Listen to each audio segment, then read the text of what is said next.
Deru ombak memecah karang, buih memutih di tepian pantai. Pasir laut kian menebal, membuat garis pantai nan indah. Cakrawala pagi membangunkan nelayan untuk segera melaut. Burung camar mengarahkan nelayan ke lautan lepas.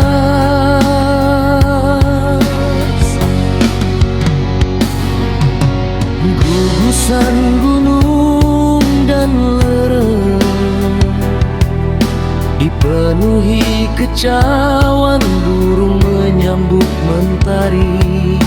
Aliran sungai mengalir di celah batuan, gempa bermainnya ikan-ikan kecil.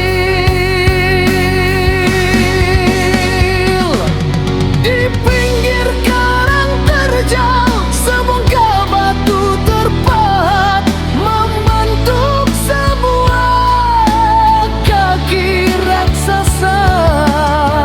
Sebagai bukti sebuah legenda sang betapa sakti. Konon kisahnya telah menjadi warisan budaya, tak lapuk oleh zaman yang menjadi pesan sakral di negeri Setu.